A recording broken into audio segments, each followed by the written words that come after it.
Gauteng ANC has reiterated its seriousness about enforcing renewal and change of behavior within the governing party. Provincial Secretary Tembisa says members of the public shouldn't be surprised by its pickets against failures of the government to protect citizens. And Liza explains that the ANC consists of community members who feel the pinch of wrongdoing and unenforced laws in communities. We have taken a stand. We're from a conference that has renewed the mandate of the ANC, which one of the issues that was very sharp, because remember, ANC members come from communities. Yeah, they don't fall from the sky. So when communities give them a mandate and say, go to that policy conference and raise these critical issues. One, the illegal immigrants are a problem in our society, not all foreigners. Yeah. And we are not missing our words when we are speaking about that, because the reality is that you must be able to be traced when you have done some form of crime or anything. So we're speaking to that because we're coming from a conference. We're speaking to many of the issues that we're raising sharply because we have been given a mandate by ANC members who are coming from our communities. It happened 2 months ago. All of you covered it. So don't be shocked when you are seeing us standing on the side of the people and think this is a new ANC. No, it's a renewed ANC. It has a new mandate. Now, this week, South Africa has seen violent protests in Tembisa and on the West Rand. In Tembisa, residents blocked major routes in and around the East Rand township over high electricity tariffs. Some of the municipal buildings and vehicles were torched as tensions escalated. On the West Rand, the residents fought from all corners to stop illegal mining. This led to residents raiding homes believed to be owned by Zamazamas. Joining us to give this some perspective on why these protests have turned this way is Dr. Lucky Mathebula of Thinc Foundation. A very good evening to you. Thank you so much for your time. We saw the scenes of chaos playing out in Kagiso on the West Rand on Thursday morning. Residents clearly fed up in Tembisa. Violent protest over service delivery challenges. What does it all now boil down to when we see this sort of behavior with community members clearly fed up with the system? Good evening, Mpho, and your listeners. And thank you for the invite.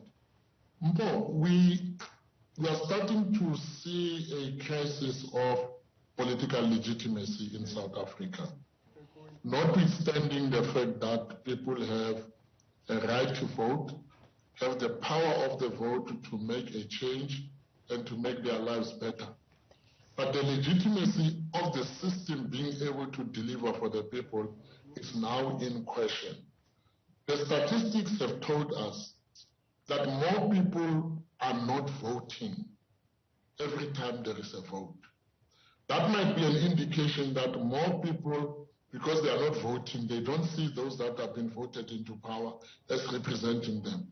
And alternative ways of expressing themselves are being sought of. And in that case, what I call anarchy will then find a way of leading these people, or it will get its own leaders to deploy to lead society where they need to go. So what we have seen in Tembisa is basically a vacuum that could not be closed. It is interesting that it came after a policy conference of the ANC, which that policy conference of the ANC, if you looked at how a report came out of that policy conference, it did not inspire any confidence to people that the real issues on the ground that are facing them, like your load shedding, your crisis of illegal immigrants that are occupying almost every space, most of the crisis that is out there, the policy conference did not speak decisively on that, notwithstanding that the ANC indeed did discuss these things and tried to come up with a solution. But the communication that followed the policy conference, I think it was not to scratch. It did not talk to society. It talked to members of the ANC, and interestingly, it talked to investors, and it didn't care about what society thinks about the outcome of the policy conference. Yeah. In that instance, we're starting to see anarchy starting to take place. We saw the ANC marching euphemistically against itself in Hammanskraal and in other places where they marched against the police stations that they are running. they march against the offices that they are running, and that tells you that there's something that is not being said about the structure of power in South Africa when the ruling party is marching against the government that it is governing. What level of decisiveness was then needed? I mean, as we speak on the back of the policy conference from last week, what level of decisiveness is needed for the public to then become part of an inclusive economic transformation when it comes to addressing the structural problem with that? I think the time for leadership to start talking to the needs of the people has arrived. You need to tell people what are you doing about load shedding decisively. You need to tell people what are you doing with illegal immigrants and what are you going to do with the joblessness that they are doing. The attempt by Minister Motsoaledi to be open as he was about what government needs to do. It would seem he was called into some corner somewhere and be told to keep quiet, because we don't see that type of decisiveness on the issue of illegal immigrants that has actually created the problem in Kagiso. And I can almost, in a prophetic manner, say that that problem that happened in Kagiso might actually find expression in other areas, because it is not only in Kagiso that this problem is there. It's just that in Kagiso it found expression in rape, and people use that rape to actually do all those things. In South Africa, where we are, civil strife is at its tenterhooks. When it happened in July last year, you only needed that arrest of Jacob Zuma to see what happened.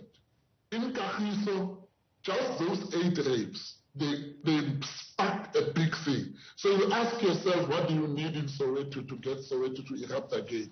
What do you need in Mamelodi to get Mamelodi to erupt again? What do you need in Soshanguve, all over the country, to erupt in that way? And once an eruption can find a commonality of what has been caused, like the Africans in June 16, then we're sitting with a very serious problem, because now that anarchy might attract breeds of leadership, and those breeds of leadership might come out of an anarchy. And once there is anarchy, we then are going to beg the anarchists for peace. And begging anarchists for peace means the country is getting in deeper into chaos, and we're in trouble.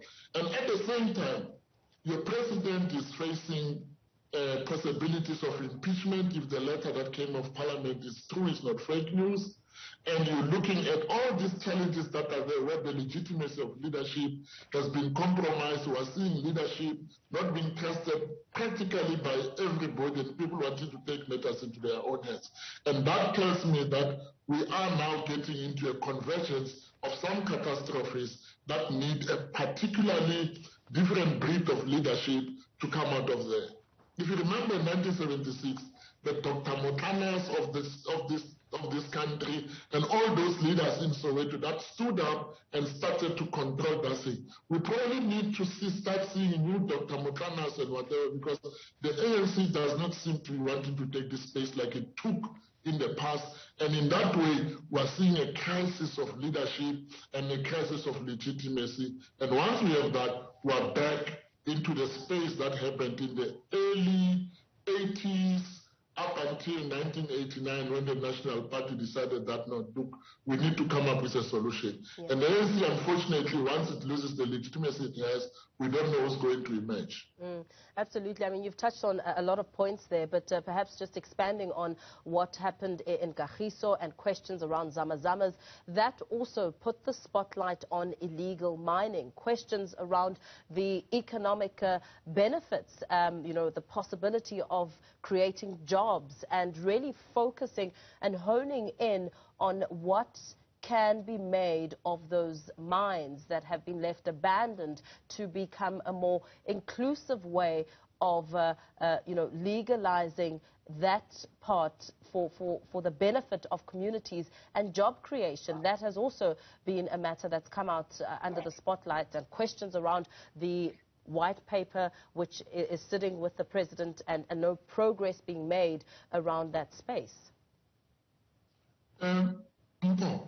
If you travel on the N1 just before the New Canada exit into Soweto, on your right-hand side when you are going to Cape Town, there were disused mines there, and a contract was given to some people, and they took those hills down, and they repurposed the resources that they got there.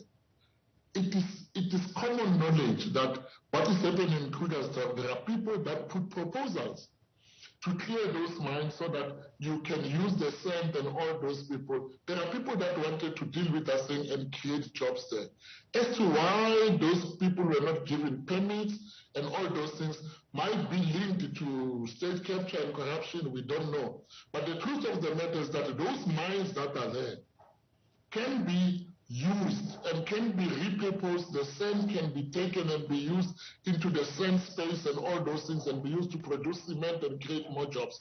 But why our country is not linking the rehabilitation of mines with the industrialization program and the job creation program, we don't know. The economics of fixing those disused mines and repurposing them and getting what is left out of there and giving it to new and emerging black miners and even miners that want to deal with what has been left behind.